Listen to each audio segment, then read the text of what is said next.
We're about to do the last of the three questions. This is question number 3 on the strings, pulley, and gravity sheet. This one's a little different. I have 2 hanging masses with a pulley in the center. Now, the 5 is a bigger mass, which would make sense that this one's going to go down and the 4 is going to go up. There's more gravity acting on it because the mass is bigger. That's important. We need to know the direction. You solve this just like the other examples we've been doing.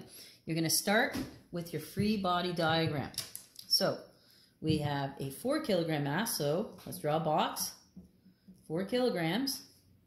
You have force of tension pulling up because the string is pulling it upward, and you have force of gravity pulling down on the mass. Force of gravity is equal to mg, which is equal to 4 times 9.8, which is equal to 39.2. Let's draw our second one now. So it's a 5 kilogram mass. Pulling up is the force of tension. Pulling down is the force of gravity. So we have the force of gravity, which is equal to mg. Mass we know is 5. G is 9.8. And 5 times 9.8 is 49 newtons. Let's do just like what we did before. We have to write our F-net formula. So for the first one, I know F-net is equal to MA is equal to the sum of my forces. I have 2 forces here. You need to write the bigger one first. Because this mass is moving up, the up one is bigger. So I'm going to write down force of tension plus the force of gravity. Plug in what you know. Mass is 4.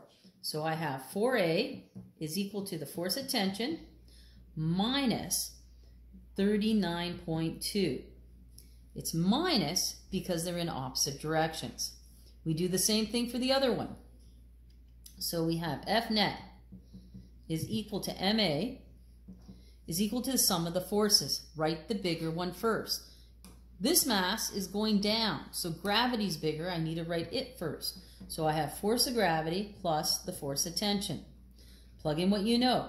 5A is equal to the force of gravity, which I calculated, 49, minus the force of tension. The biggest mistake with this type of question is, in this one, tension's first because it's bigger. On this side, gravity's first because it's bigger. That's where everyone always goes wrong. Let's keep going. Now what I have is I have 2 equations and 2 unknowns. You can use substitution, elimination, anything you learned in math class is fine. I like substitution. So what I'm going to do is I'm going to solve this one for FT. To get FT all alone, the opposite of minus 39.2 is plus 39.2, plus 39.2. That cancels. I end up with FT is equal to 4A plus 39.2. Wherever I see an FT, I'm going to plug that in. I'm going to plug it in here. Be careful, there's a minus sign out in front.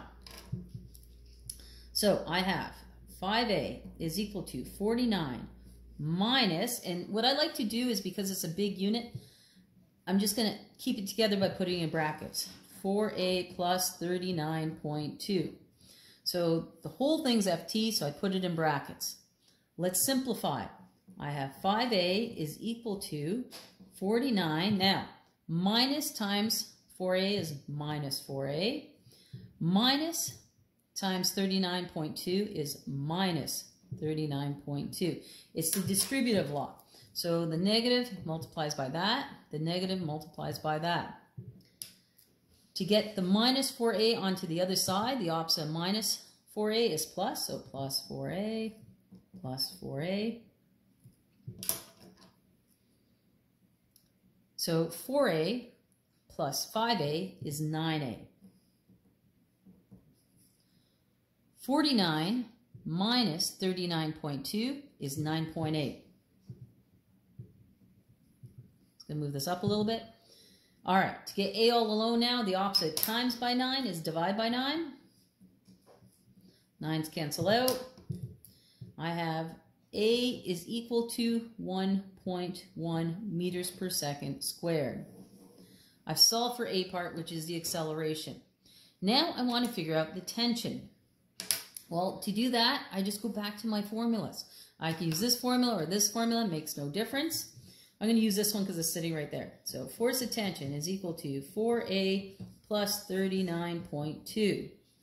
I'm going to take my A and plug it into that formula. I have 4 bracket 1.1 plus 39.2. Plug it all into my calculator. I end up with 43.6 newtons. And we're done.